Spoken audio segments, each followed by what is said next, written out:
आइए दोस्तों, किसान आंदोलन को लेकर अभी क्या कुछ चर्चाएं और स्टेटस चल रहा है मैं आपको बताता हूं। आज के किसान आंदोलन पर 5 बड़ी खबरें। 80 दिन से भी ज्यादा हो चुके हैं किसान आंदोलन को लेकर, 81 दिन चल रहे हैं और अभी तक भी किसानों की मांग पूरी नहीं हुई है सरकार की तरफ से। और इसी बीच हरियाणा के मंत्री बोले दोस्तों की किसान अगर घर पर होते तो मौतें नहीं होती, 1-2 लाख में से क्या 200 भी नहीं मरेंगे। अब ये बयानबाजी निकल कर आ रही है, कंट्रोवर्सी और भी ज्यादा बढ़ रही है। किसान आंदोलन का 80-81 दिन हो चुके हैं और इसी बीच हरियाणा के कृषि मंत्री जेपी दलाल ने विवादास्पद बयान दिया। उन्होंने कहा कि अगर किसान भाई लोग घर पर होते तो उनकी मौतें नहीं होती, क्या 6 महीने में 200 लोग भी नहीं मरेंगे। किसानों की मौतें उनकी इच्छा से हुई है। हालांकि बाद में दलाल ने सफाई दी कि उनके बयान को तोड़ मरोड़ कर पेश किया गया वगैरह वगैरह जो कुछ भी है। और बाकी रेल रोको आंदोलन के लिए बटालियन बुला ली गई है। वही दूसरी ओर तीनों कृषि कानूनों की मांग को लेकर कुंडली बॉर्डर पर बैठे किसान भाई लोग अब सरकार पर दबाव बनाने के लिए 18 फरवरी को देश भर में रेल रोको आंदोलन करने जा रहे हैं। और ऐसे में रेलवे प्रशासन ने सोनीपत रेलवे स्टेशन परिसर और रेलवे ट्रैक पर सुरक्षा व्यवस्थाएं भी बढ़ा दी है। 2 रिजर्व बटालियन भी बुलाई गई है। 4 घंटों के लिए जो देश भर में किसान भाई लोग 18 तारीख को रेल रोको आंदोलन करने जा रहे हैं ना, उसके लिए किसान भाई लोग भी रणनीतियां बना रहे हैं इधर, और सरकार भी अपनी सुरक्षा की तैयारियां बढ़ा रही है। घटना स्थलों पर बैठे किसान आंदोलन को लेकर सरकार पर दबाव बढ़ाने के लिए और तेज की रणनीतियां बनाई जा रही है। अंतिम फैसला संयुक्त मोर्चा की बैठक में होना है, आगे आंदोलन को किस तरीके से आगे बढ़ाना है। फिलहाल आह्वान किया गया है कि किसी भी कीमत में आंदोलन स्थल पर अशांति न हो और आवागमन व्यवस्था बेहतर रहे। वही दोस्तों, किसान नेता राकेश टिकैत बोले कि मांगे पूरी होने तक हम डटे रहेंगे। उधर भारतीय किसान यूनियन के नेता राकेश टिकैत ने एक बार फिर से कहा कि केंद्र सरकार के विवादित कृषि कानूनों का विरोध तब तक और भी तेज होता रहेगा जब तक कि किसानों की मांगे नहीं मानी जाती।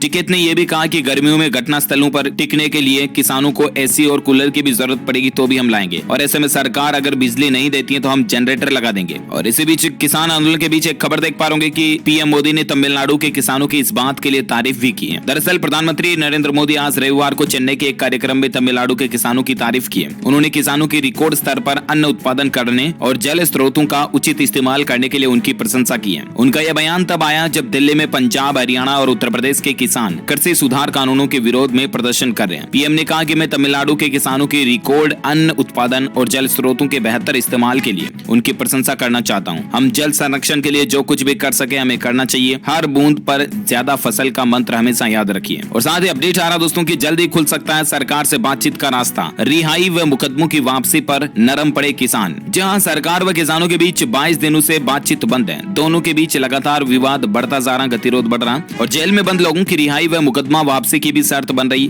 बातचीत में सबसे बड़ी बाधा, किसान पहले की तरह बातचीत के लिए तैयार है। संगठनों के नेताओं का यह मानना है कि बातचीत से कोई हल नहीं निकलने वाला। हालांकि दोस्तों अब सरकार व किसानों के बीच बातचीत का रास्ता जल्दी खुल सकता है और हम सभी उम्मीद करते हैं कि अगली जो बातचीत होगी किसान भाई लोगों और सरकार के बीच, उसमें जरूर कुछ न कुछ सोल्यूशन निकल जाए और सरकार को भी कुल मिलाकर के किसानों के लिए कोई न कोई तो हल निकालना ही पड़ेगा, तभी तो किसानों की समस्याएं सोल्व होगी, राइट। और अब आगे देखते हैं भारत के प्रधानमंत्री नरेंद्र मोदी सरकार की तरफ से किसान भाई लोगों को किस तरह से आश्वासन दिया जाता है और किस तरह से उनकी मांगों को पूरा किया जाता है, डायरेक्टली या इनडायरेक्टली। जो कोई भी अपडेट आएगा वो तो मैं आपको डीएलएस न्यूज के ऊपर बताता रहूंगा। फिलहाल देखिए और एक खबर, किसान आंदोलन पर दुष्यंत चोटला के पिता अजय चोटला बोले कि अगर उसके इस्तीफे से हल निकलता है तो वो मेरी जेब में है। दरअसल जननायक जनता पार्टी के राष्ट्रीय अध्यक्ष अजय चोटला ने दुष्यंत चोटला को लेकर एक बड़ा बयान दिया। उन्होंने कहा कि दुष्यंत का इस्तीफा मेरी जेब में है और अगर उसके इस्तीफा देने से किसान आंदोलन का हल निकलता है तो अभी इस्तीफा दे देता हूं। इस दौरान उन्होंने अभय चोटला के इस्तीफा देने पर अपनी प्रतिक्रिया भी दी। उन्होंने कहा कि क्या अभय चोटला के इस्तीफा देने से किसानों के आंदोलन का हल निकल गया? इस्तीफा देने में 5 मिनट का समय भी नहीं लगेगा। बातचीत के दौरान उन्होंने अपने बयान में कहा कि दुष्यंत चोटला के इस्तीफा देने से अगर कृषि कानून का कोई भी हल निकलता तो मैं इस्तीफा देने के लिए तैयार हूँ, ये कहने का मतलब। और एक बड़ी खबर ये भी देख सकते हैं दोस्तों की, जिन्होंने जिंदगी भर खिलाया हम उनके साथ हैं। महात्मा गांधी की 87 वर्षीय पोती का भी किसान आंदोलन को समर्थन मिल रहा। ये तस्वीर जो आप स्क्रीन पर देख पा रहे ये हमारे महात्मा गांधी बापू जी की पोती है। इनकी उम्र भी 87 साल हो चुकी है। देखिए मतलब समय कितना रफ्तार से आगे निकलता गया। और उन्होंने सीधे किसानों से कहा कि आपकी वजह से हम जिंदा हैं, किसान के हित में ही देश का हित है और हमारा हित है। तारा गांधी इनका नाम है और इन्होंने कहा कि ये क्रांति की धरती है। बता दें कि देश की आजादी के लिए पहली क्रांति 1857 में मेरठ से हुई थी। बापू की पोती ने कहा कि इतने दिनों से चल रहा किसानों का आंदोलन अद्भुत है और कुल मिलाकर के ये भी किसान आंदोलन को सपोर्ट कर रही है। अच्छा, साथ ही और एक खबर देख सकते हैं, किसान आंदोलन पर दर्शन पाल का ऐलान निकल कर आ रहा है कि पंजाब, हरियाणा और राजस्थान की तरह उत्तर प्रदेश के टोल प्लाजा भी फ्री करवाएंगे किसान। जहां नए कृषि कानूनों के खिलाफ आंदोलन पर बैठे संयुक्त किसान मोर्चा के नेताओं ने आज गाजीपुर बॉर्डर के धरना स्थल पर हुई बैठक में आगे की रणनीतियों पर चर्चा की। और इस दौरान किसान नेता डॉक्टर दर्शन पाल ने कहा कि अब यह आंदोलन और तेजी से बढ़ रहा है और आगे आने वाले दिनों में देश भर के किसान एकजुट होकर लगातार सरकार पर दबाव भी बनाएंगे। किसान महापंचायतों को भी बढ़ाया जाएगा। इन काले कानूनों के खिलाफ पूरे देश का किसान एकजुट है। और आज बॉर्डर पर किसान नेता गुरनाम सिंह चडूनी सोनी, दर्शन पाल और बलवीर सिंह राजेवाल के बीच बैठक हुई और इस बैठक में उन्होंने कहा कि पंजाब, हरियाणा और राजस्थान की तरह किसान भाई लोग जो वो जल्द ही उत्तर प्रदेश के टोल प्लाजा भी फ्री करवा देंगे। इसको लेकर किसान संगठनों के साथ बातचीत चल रही है और